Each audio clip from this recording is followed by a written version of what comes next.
Si alguna vez sentiste que solo te amaban cuando obedecías, este video no te dejará dormir igual. Aquí desenterraremos la herida más silenciosa de todas, la del amor que se da solo a quien se somete. Lo que estás a punto de escuchar no es un simple relato, es una autopsia emocional. Cada palabra te mostrará lo que aprendiste a ocultar incluso de ti mismo. Suscríbete ahora, porque después de este video nunca volverás a ver el amor de la misma manera. Silencio. Una habitación tenue. Un niño pequeño sostiene su dibujo con manos temblorosas y ojos expectantes. Mira hacia arriba, buscando algo. Una sonrisa, una palabra, un reconocimiento. Pero lo que recibe es una corrección. ¿Por qué el sol está azul? Los soles no son azules. Y en ese instante, sin saberlo, algo dentro de él muere un poco. Así comienza el nacimiento del amor condicionado. Desde ese día ya no dibuja soles azules. Dibuja los que agradan. Aprende que el amor no se gana con sinceridad, sino con precisión. Y el calor emocional se convierte en moneda. Esa es la primera herida que muchos llevan grabada sin memoria. La de haber entendido que el cariño de sus padres dependía de su capacidad para obedecer, adaptarse, complacer. Un niño así no crece. Se disfraza de adulto.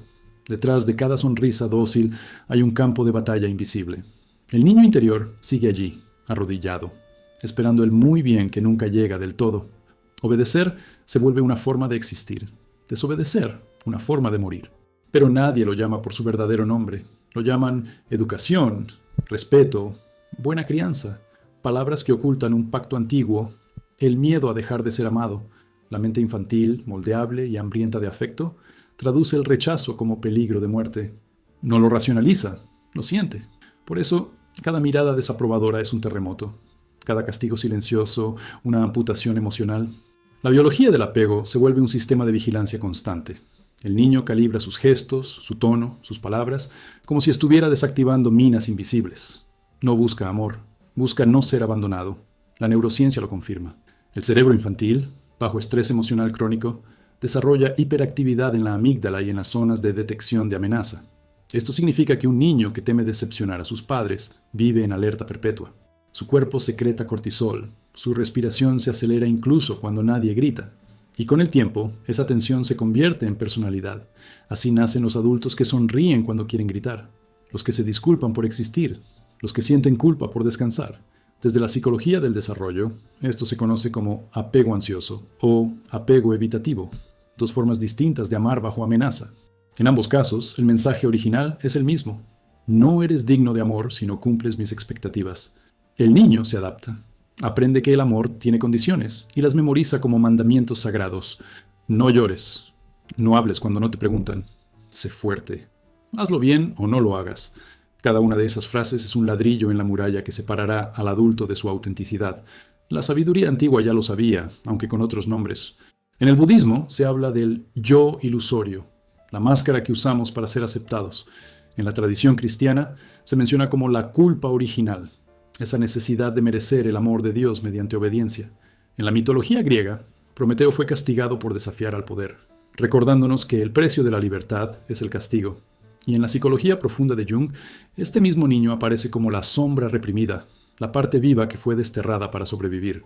Pero el amor condicionado no solo hiere, educa. Enseña a sobrevivir en sistemas autoritarios, donde el valor personal depende del cumplimiento. La familia se convierte en el primer estado y el padre en su primer soberano. Obedecer ya no es una virtud moral, es una estrategia biológica. Los signos del amor condicionado no siempre se ven. A veces se escuchan en la voz de alguien que dice, no quiero molestar, en el miedo a recibir elogios, en la incapacidad de disfrutar un logro sin sentir que se le debe a alguien más. Son heridas que no sangran, pero supuran vergüenza. El alma aprende a dividirse. Una parte observa, otra actúa. El niño interior se esconde y el adulto funcional toma el mando. Pero el precio es alto, la desconexión con uno mismo. Este es el verdadero rostro del amor condicionado. Un amor que enseña al niño a amputarse para caber en los brazos de quien lo debía proteger. Una educación que parece noble, pero que fabrica fantasmas. Y así la semilla queda plantada. Una semilla que germinará en cada relación futura, de pareja, de amistad, de trabajo. El adulto seguirá buscando el mismo patrón inconsciente. Alguien a quien obedecer para sentirse digno de amar y ser amado. Esa es la trampa. Confundir amor con aceptación condicional. El cerebro no distingue entre seguridad emocional y servidumbre cuando ha sido educado en el miedo. Y por eso, los que crecieron bajo el mandato de la obediencia no buscan libertad, buscan permiso para existir. La historia del niño que solo era amado cuando obedecía no terminó en la infancia, solo cambió de escenario. Ser bueno, qué palabra tan inocente, tan brillante en la superficie, y tan mortal cuando se clava en la mente equivocada. Desde pequeños, muchos aprendieron que ser buenos no era una elección moral, sino una estrategia de supervivencia, que el amor, la seguridad y hasta el derecho a existir dependían de mantener a los demás tranquilos, satisfechos, complacidos. Ser bueno era, en realidad, una forma sofisticada de desaparecer. Imagina un niño que detecta el más leve cambio de tono en la voz de su madre, que memoriza cada gesto del padre, cada silencio antes del castigo. Ese niño desarrolla una sensibilidad casi sobrenatural. Aprende a leer rostros como mapas del peligro. Se convierte en un traductor emocional del caos. Pero lo que parece empatía, en verdad, es hipervigilancia. El niño bueno no nació empático, fue entrenado para ello. Cada sonrisa que ensaya es una barricada, cada acto de obediencia, una maniobra para evitar el abandono. En su mente, amar significa prever las necesidades ajenas antes de que se expresen. Así, su propia voz se va borrando lentamente como una fotografía expuesta al sol. Lo más aterrador es que ese mecanismo funciona. Los adultos lo aplauden, los profesores lo admiran, la sociedad lo premia. El niño que nunca se queja, que siempre ayuda, que no interrumpe, es el favorito de todos. Pero nadie ve el precio, la autoaniquilación. En psicología cognitiva, este proceso se llama supresión adaptativa del yo. La mente sacrifica partes auténticas de la personalidad para mantener la aceptación del grupo primario. En otras palabras, el cerebro aprende a mentirse a sí mismo para sobrevivir. Y con el tiempo, esa mentira se convierte en identidad. Desde la neurobiología, sabemos que esto tiene un costo. El sistema nervioso de un niño hipervigilante desarrolla una respuesta exagerada al estrés. Las áreas de control emocional, como el córtex prefrontal, se mantienen en tensión constante. La consecuencia, ansiedad crónica, miedo a la desaprobación y una dependencia patológica de la validación externa. La bondad se convierte en adicción, una droga emocional que promete amor, pero entrega agotamiento. Crecen y se convierten en adultos funcionales, hiperproductivos, agradables, siempre dispuestos, siempre cordiales. Pero detrás del aplauso hay un eco hueco, el del niño que nunca se sintió suficiente. Y así se perfecciona la jaula invisible, la prisión de la complacencia. No hay barrotes, solo expectativas. No hay carcelero, solo la voz interior que repite: no hagas enojar a nadie, no los decepciones, no seas tú. En el lenguaje de Jung, este es el dominio del yo falso, una máscara diseñada para sobrevivir al amor condicional. La sombra, el conjunto de deseos, rabias y necesidades reprimidas, queda sellada en el inconsciente, donde empieza a pudrirse lentamente, pero nada reprimido muere, se filtra, aparece en forma de insomnio, crisis de ansiedad, relaciones asfixiantes o una melancolía sin nombre. El budismo lo llamaría dukkha, el sufrimiento de la falsedad, el dolor de vivir desconectado del ser esencial. En el estoicismo sería la pérdida del logos interior, la voz que guía la virtud auténtica. Y en la mitología es el mito de Perséfone, la niña que, tras comer la granada del inframundo, queda condenada a regresar cada año a la oscuridad. Cada vez que el adulto complaciente sonríe para evitar un conflicto, Perséfone baja de nuevo al Hades. Cada vez que calla su enojo, el invierno se instala en su alma. Lo más cruel del amor condicionado es que enseña al niño a ser su propio verdugo. Ya no necesita que nadie lo castigue. Él mismo lo hará, con culpa y autocensura. Obedecer se vuelve reflejo. Una obediencia silenciosa, elegante, perfecta. Los signos están en todas partes.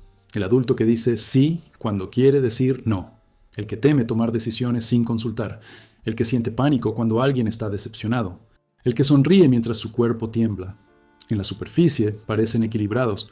Por dentro, son ruinas emocionales cuidadosamente maquilladas. Este tipo de programación emocional también se hereda. La psicología transgeneracional lo confirma. El hijo complaciente suele provenir de un padre autoritario o emocionalmente inaccesible, y sin saberlo, repite el mismo patrón con sus propios hijos. La jaula se transmite, invisible, como un virus emocional que viaja en el ADN del comportamiento. Pero el amor condicionado tiene un secreto oscuro. Es rentable. Las familias lo usan para mantener el control. Las empresas lo usan para moldear trabajadores obedientes. Las religiones lo usan para perpetuar la culpa. Un mundo lleno de niños buenos es un mundo fácil de gobernar, porque quien teme decepcionar no se rebela, y quien necesita aprobación nunca será libre. El niño bueno no desaparece cuando crecemos, solo cambia de uniforme. traje, sonrisa, productividad. Pero dentro, sigue esperando la palmada en la cabeza que diga, estoy orgulloso de ti. Esa frase es la cadena más fuerte de todas. Al final, la jaula no está hecha de reglas, sino de miedo. Y el miedo más profundo no es al castigo, es al rechazo. Porque en la mente de quien fue amado solo cuando obedecía, desobedecer equivale a dejar de existir. Hay una voz que nunca se calla. No importa cuántos años pasen, cuántas mudanzas hagas, ni cuántos títulos cuelgues en tu pared. Esa voz sigue allí, dentro de tu cabeza, murmurando lo mismo que escuchabas cuando eras niño. No hagas eso, no digas eso, no seas así. Es el eco del amor condicionado, repitiéndose como un mantra que guía y castiga al mismo tiempo. Esa voz no pertenece al presente. Viene de un pasado que nunca terminó. Es el tono de una madre exasperada, la respiración contenida de un padre decepcionado, el gesto de alguien que, sin palabras, te enseñó que ser tú era peligroso. Y aunque la infancia se haya ido, su gramática emocional sigue dictando tu vida adulta. Cuando te detienes antes de hablar, cuando evalúas si mereces descansar, cuando te disculpas por sentir, no eres tú el que actúa. Es esa voz, un fantasma doméstico, educado y persistente. Los psicólogos lo llaman introyección. Es el proceso mediante el cual las figuras de autoridad se instalan dentro de nuestra mente. Pero lo que se internaliza no es solo su imagen, sino su juicio. Aprendemos a castigarnos como nos castigaron, a observarnos con la misma mirada que nos domesticó. Así, el niño temeroso se convierte en su propio guardián. Esa voz no grita, susurra, no castiga con violencia, sino con culpa. Dice cosas pequeñas pero devastadoras. Podrías hacerlo mejor, no seas tan sensible, no hagas drama, no decepciones a nadie. Y detrás de cada frase hay una amenaza implícita. Si fallas, dejarás de ser amado. En términos neuropsicológicos, este patrón se traduce en una hiperactividad del sistema de evaluación interna, un circuito que combina el córtex prefrontal y la amígdala. Cuando alguien crece bajo la lógica del amor condicional, su cerebro se programa para anticipar la desaprobación incluso en entornos seguros. Vive en un estado de alerta afectiva. No hay paz, solo vigilancia emocional. A nivel corporal, eso se siente como un nudo en el estómago, una tensión en la mandíbula, una respiración superficial.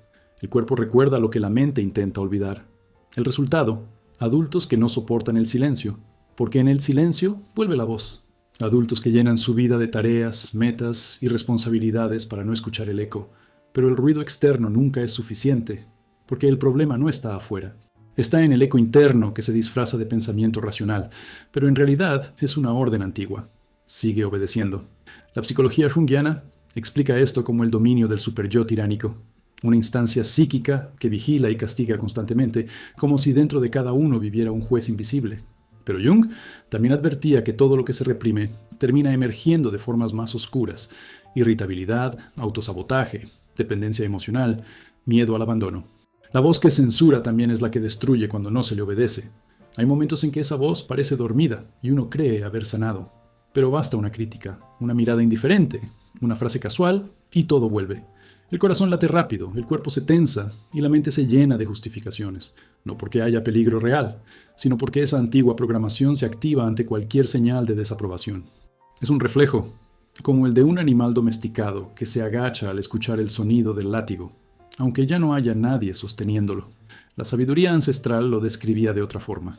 En la tradición sufí se habla del nafs, el ego inferior, que controla al ser humano repitiendo los mandatos del miedo. En el cristianismo es la voz de la culpa, no eres digno.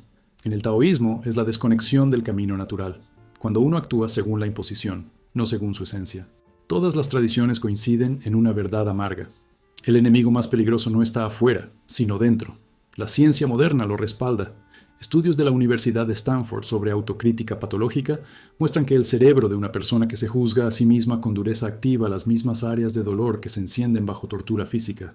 En otras palabras, pensar mal de uno mismo duele literalmente. El cerebro no distingue entre castigo real y simbólico. Y ese castigo interno puede durar toda una vida. A veces toma la forma de perfeccionismo extremo. Si hago todo bien, nadie podrá rechazarme. A veces de complacencia emocional. Si soy útil, me necesitarán. Y otras de autoabandono. No importa lo que yo sienta mientras los demás estén bien. El eco interior es un amo cruel. Pero más cruel aún es que uno mismo lo confunde con la conciencia.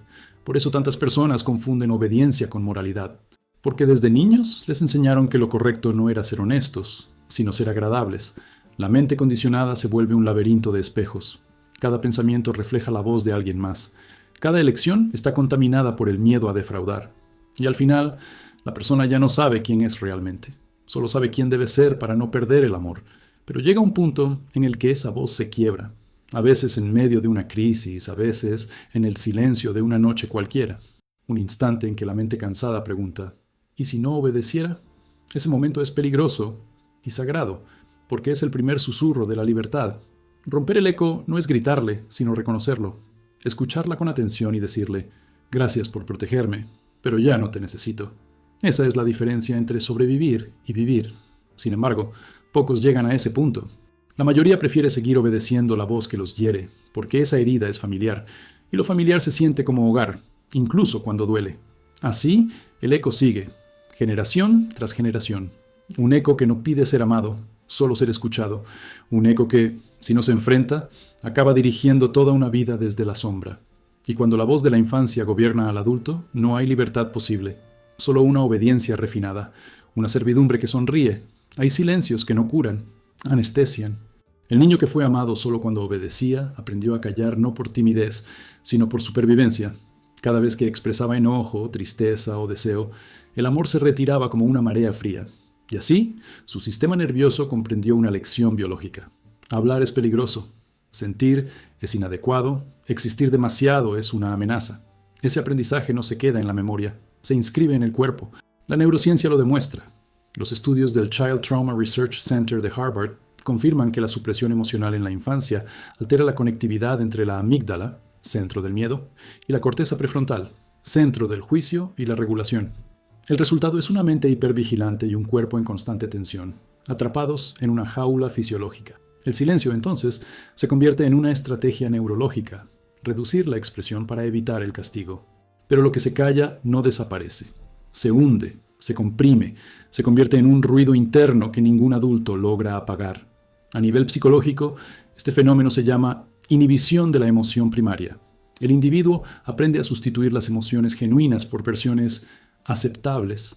La tristeza se transforma en calma, la rabia en serenidad, la decepción en gratitud forzada, y la sociedad aplaude a ese adulto maduro, sin saber que está aplaudiendo a alguien disociado de sí mismo. La ciencia del silencio es la ciencia del trauma sofisticado, el tipo de herida que no deja moretones, pero deja ecos, la que convierte la introspección en exilio y el autocontrol en castigo. Los experimentos de la Universidad de Stanford sobre autosilenciamiento emocional muestran que quienes crecieron en entornos donde la expresión era peligrosa desarrollan un aumento crónico del cortisol, el hormón del miedo. Con los años, esto genera agotamiento, enfermedades autoinmunes y un sentimiento difuso de inexistencia, porque vivir reprimido no solo apaga la voz, apaga la biología. Jung lo llamaba la pérdida del alma. No en sentido religioso, sino como una desconexión radical entre lo que se siente y lo que se muestra. Cuando la persona ya no puede habitar su emoción, vive en una máscara permanente, y en esa máscara, el silencio es la única forma de identidad segura. El amor condicionado es una maquinaria que fabrica máscaras, padres que dicen, lo hago por tu bien, maestros que repiten, debes aprender respeto, parejas que elogian la calma de quien ya no siente. Todo el sistema celebra el autocontrol, sin notar que lo que llaman madurez emocional es, a menudo, un mecanismo de defensa sofisticado. Desde la perspectiva de la psicología cognitiva moderna, este patrón se traduce en represión adaptativa. La mente reorganiza su jerarquía de prioridades, suprimir primero, procesar después, si queda energía. Así, la persona vive en modo ahorro de vida emocional. Evita el conflicto, evita el deseo, evita el llanto, pero lo que evita al principio se convierte en vacío después. La ciencia lo ve en los escáneres cerebrales, la filosofía lo vio hace siglos, el estoicismo degenerado en represión, el budismo mal comprendido transformado en indiferencia, el cristianismo usado para glorificar el sacrificio silencioso. A lo largo de la historia, la humanidad confundió serenidad con sumisión, y esa confusión se hereda. El silencio, en su versión más peligrosa, no es el que calla, es el que niega, el que dice no pasa nada mientras todo se desmorona por dentro, el que sonríe cuando el cuerpo tiembla, el que pide perdón por llorar. Ese tipo de silencio tiene efectos medibles. Estudios recientes de la Universidad de Toronto sobre trauma relacional oculto revelan que las víctimas de amor condicionado muestran un patrón repetitivo de microsuspensión respiratoria, es decir, Detienen la respiración por fracciones de segundo, inconscientemente, cuando sienten una emoción intensa, como si su cuerpo todavía temiera ser escuchado. Y sin embargo, el silencio también tiene una belleza trágica, porque dentro de él, bajo capas de miedo, hay una conciencia que observa. Esa conciencia, la que Jung llamaría el testigo interior, no desaparece. Solo espera el momento en que uno pueda escucharla sin miedo. No el silencio de la represión, sino el silencio del despertar.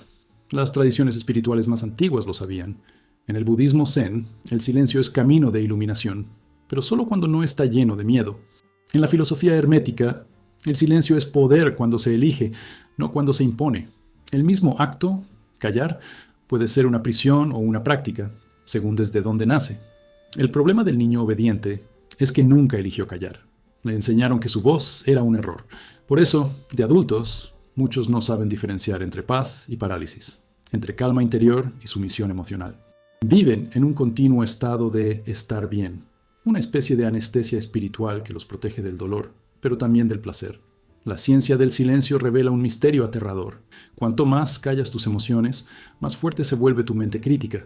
El superyo crece en el vacío de la expresión, alimentándose de cada palabra no dicha, de cada lágrima retenida, hasta que un día el cuerpo empieza a hablar por ti, a través del insomnio, del dolor inexplicable, de la fatiga que no desaparece.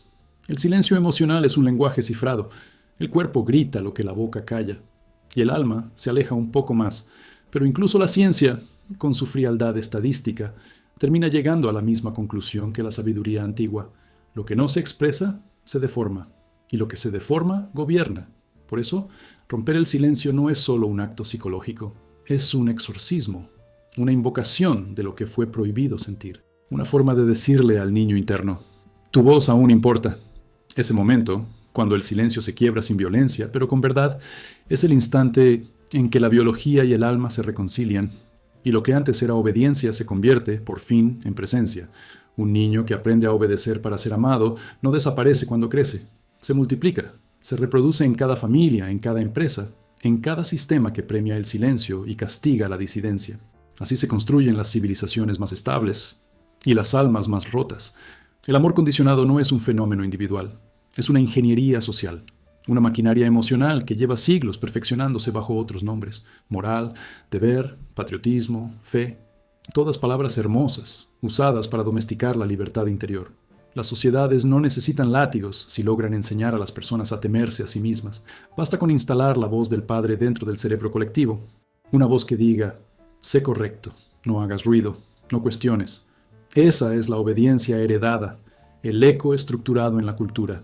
Desde pequeños, los hijos buenos se transforman en ciudadanos dóciles, y el mismo impulso que los protegió en casa, la necesidad de agradar, se convierte en una forma de control masivo.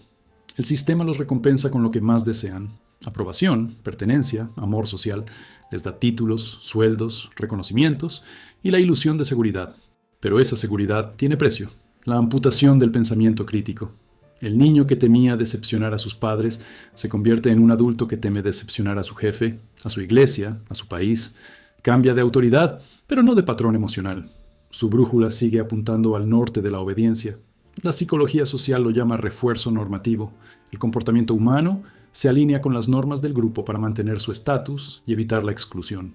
El resultado es una sociedad hipnótica, donde todos actúan desde el miedo a perder el amor colectivo. Y el miedo, bien administrado, es la herramienta política más eficaz. Mira a tu alrededor. Las redes sociales se han convertido en nuevas iglesias morales. Cada me gusta es un microdosis de amor condicionado. Cada cancelación, un castigo simbólico que reactiva la herida infantil del rechazo. Vivimos en una cultura que llama virtud a la obediencia emocional y rebeldía a cualquier intento de autenticidad. La neurociencia explica por qué esto funciona tan bien. El cerebro humano, diseñado para la pertenencia, activa las mismas zonas de dolor físico cuando siente exclusión social. Ser rechazado duele literalmente. Por eso, el adulto complaciente prefiere callar antes que enfrentar el destierro del grupo. Y así, el miedo al rechazo se convierte en la argamasa invisible de las civilizaciones modernas. El filósofo Erich Fromm ya lo había advertido en El miedo a la libertad. La mayoría de las personas no huyen del autoritarismo, lo buscan, porque les da lo que el amor condicionado prometía: una estructura que dicta quiénes son, qué deben hacer, cómo deben vivir. La obediencia da sentido. y el sentido, aunque sea una jaula, alivia la ansiedad del vacío. Las religiones comprendieron esto desde siempre. Ofrecieron amor eterno, pero con condiciones: pureza, penitencia, sacrificio. La culpa se volvió instrumento de gobierno espiritual. Y la promesa del cielo, la zanahoria que mantenía a la humanidad arrodillada. La historia repite el mismo patrón, con distintos rostros: el súbdito obediente, el soldado leal, el empleado ejemplar, la esposa sumisa, todos descendientes del mismo niño, aquel que aprendió que solo sería amado si hacía lo correcto. El sistema económico también aprendió a explotar esa herencia. El trabajador ideal no es el más talentoso, sino el más obediente. El que llega temprano, cumple sin cuestionar y teme perder el amor del jefe tanto como el del padre ausente. Las empresas modernas no venden solo productos, venden validación emocional, y cada bono o ascenso es una forma sofisticada de decir buen chico. Incluso la educación perpetúa el ciclo. Las escuelas premian la conformidad y castigan la curiosidad. El estudiante obediente obtiene diplomas, el cuestionador obtiene advertencias. Así, el amor condicionado se institucionaliza y el espíritu libre se patologiza bajo nombres clínicos: trastorno de conducta, déficit de atención, rebeldía. Jung habría dicho que la sombra colectiva crece en proporción al silencio de los individuos. Cuando demasiadas personas reprimen su autenticidad, la sociedad entera enferma. Y esa enfermedad se manifiesta como rigidez moral, intolerancia, fanatismo. El inconsciente colectivo empieza a devorar su propia libertad. En las antiguas mitologías, esto se representaba con dioses devoradores. Cronos, que comía a sus hijos por miedo a perder el poder. Hoy, el símbolo persiste. La sociedad sigue devorando a sus hijos, no con dientes, sino con normas, expectativas y recompensas. Y los hijos, hipnotizados, ofrecen su alma a cambio de reconocimiento.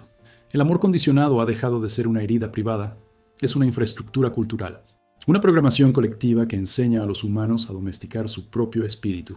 El resultado: una humanidad educada para obedecer y sentirse culpable por desear. Un planeta lleno de adultos que piden permiso para descansar, para llorar, para ser felices. Una civilización de hijos buenos que ya no necesitan verdugos porque se castigan solos. Sin embargo, cada sistema tiene un punto de quiebre. Basta una generación que se atreva a desobedecer con conciencia, no por rebeldía ciega, sino por amor propio. Una generación que comprenda que obedecer no siempre es virtud y que desobedecer no siempre es pecado. Esa será la verdadera revolución, cuando los hijos buenos recuerden que fueron creados para algo más que agradar. Cuando el amor deje de ser una moneda y vuelva a ser lo que nunca debió dejar de ser: un espacio donde existir no requiera permiso. Hay un momento en la vida en que todo lo aprendido se convierte en ruido. Las frases de los padres, los mandatos de la sociedad, las máscaras que uno mismo construyó para no ser rechazado, todo se mezcla hasta que ya no sabes quién eres sin la necesidad de complacer. Y entonces ocurre algo silencioso, casi imperceptible: un colapso del alma. No se ve desde fuera, pero se siente como si la mente se quebrara en dos. De un lado, el adulto funcional. Del otro, el niño que lleva décadas esperando permiso para existir. Ese instante no es una crisis, es un nacimiento. El despertar del niño interno no ocurre en medio del éxito, sino del cansancio, cuando ya no puedes seguir siendo quien finges, cuando el amor condicionado pierde poder porque la fatiga de vivir en función de otros se vuelve insoportable. Pero el despertar tiene un precio: destruir las lealtades invisibles. Esas promesas silenciosas que hiciste en la infancia: no seré un problema, no haré enojar a nadie, seré perfecto para que me quieran. Cada una de esas frases es una cadena emocional. Romperlas duele, porque al hacerlo, traicionas el sistema que te mantuvo vivo.